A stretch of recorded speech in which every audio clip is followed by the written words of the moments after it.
Hello, everybody. Hello, it's George from Ireland. Don't take this as an endorsement of Labour, but just showing you some of the leaflets of the major political parties.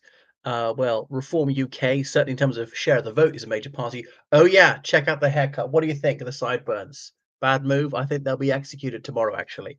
So, Reform UK with the current leader, Nigel Farage, and his sidekick, Richard Tice, who budged over when Farage wanted to take over his company again. Yes, it is a company, not just a political party. I didn't know you could be both.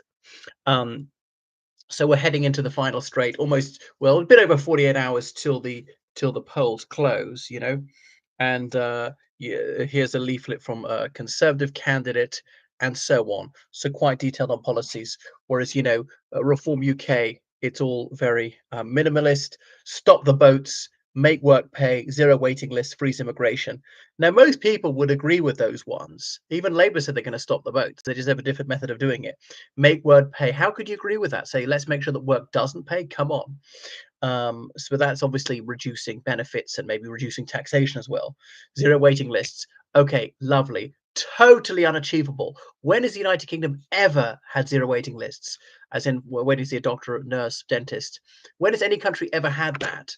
Especially when you're going to tax less, come on, and less immigration. So where are all these doctors, nurses, dentists, pharmacists are going to come from?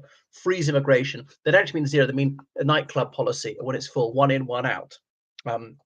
So inexpedient and undesirable. Okay, and then liberal Democrat leaflets as well. What was I going to show you about this Lib Dem leaflet? Okay, so there are some of their policies. So the Conservatives are bad for the environment. They're seeing killing our wildlife, harming our pets, hurting our children. Blah blah blah. A fairer deal. Who would be opposed to that? I think one of the best Lib Dem slogans of recent times was my former AP Vince Cable. I can't say he got it from me, saying fairer taxes, not higher taxes. I want to make them higher for the super rich, but lower for most people, low about 90% of people. And here is UKIP. Didn't even realize that UKIP was still around in any serious way. They just changed leader. I can't remember the woman's name has taken over. Neil Hamilton has stood down. Hamilton is someone who is not a fan of Nigel Farage, though he was in UKIP for a while.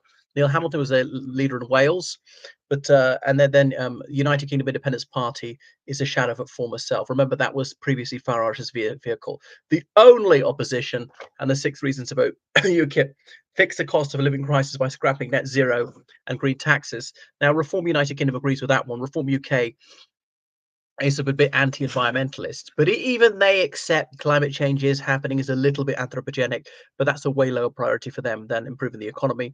Fix the housing crisis by putting our own people first and ending mass immigration, and so on. Stop the small boats, stop crimelessness, ending soft sentencing, woke politically correct policing, really getting tough on crime. Where are you going to get all the police officers from and the prison spaces?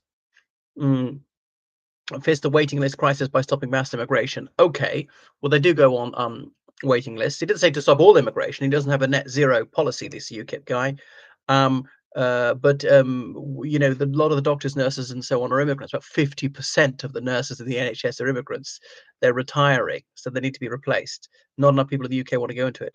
Fix the farm food security crisis by using good farmland to produce food. Blah blah blah, and stop using it to generate electricity or grow trees. Well, I would like renewable electricity and trees. Shan't be voting for him. So now the Liberal Democrats, I can't think of a single Lib Dem policy, and that's me as a political obsessive. So the best that what's his name, Sir Ed Davey, the Lib Dem leader, could do is fall into a lake. So he'll do anything to create a splash, quite literally.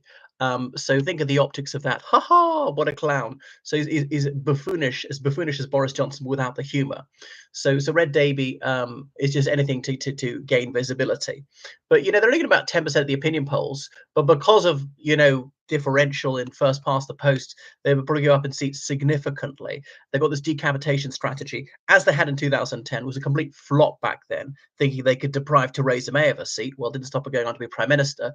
Theresa May is stepping down, but she is campaigning in North Britain, where she's more appreciated, having seen as more moderate, more sensible than people like Boris Johnson who came afterwards. So, but they probably will take seats of some Conservative cabinet ministers. So Labour, they've started to get cocky, and I didn't think they would, saying no, a supermajority is a good thing. So taking people for granted, this premature triumphalism could be disastrous for them. Shades of that ill-starred 1992 Sheffield rally. Neil Kinnock, then leader of the Labour Party, punch in the air. We're all right. We're all right. We're all right. We better get some talking done here.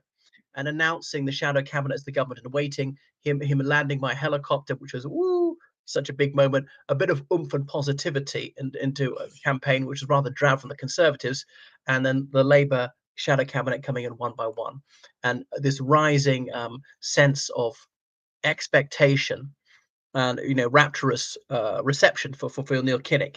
But by being so cocksure, people thought, well, we've got to burst this bubble. Could happen to Labour. I mean, I think Labour's still going to win, but they've sunk. They've sunk as the Conservatives have sunk in the opinion polls since the campaign began.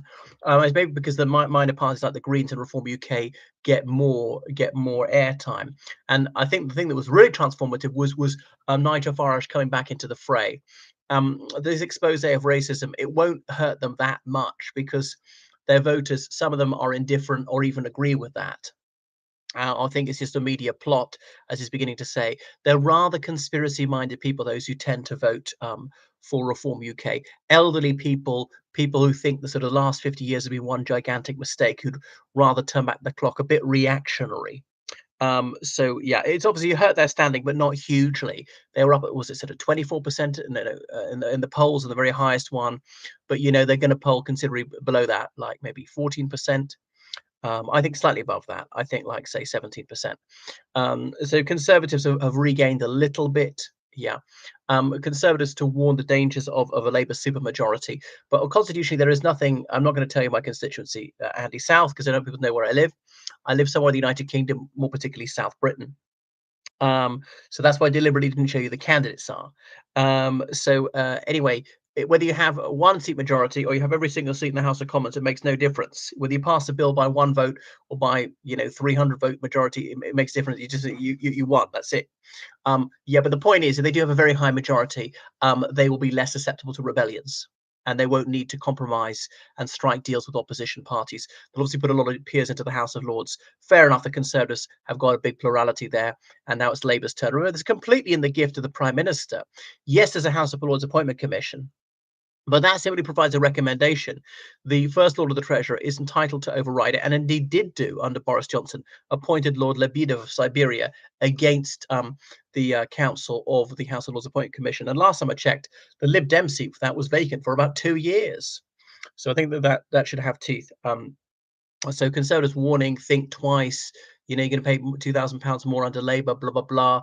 Labour will not stop the boats. Labour will make it even worse. Well, the Conservatives have signally failed to do so, have maybe reduced the boats a bit. It'll get a lot worse under Labour. And building on the green belt, devaluing your house. Remember, homeowners significantly more likely to vote Conservative than non-homeowners, even if you control for age. What else? So Reform UK banging on with the same policies, and there's no particular shift there.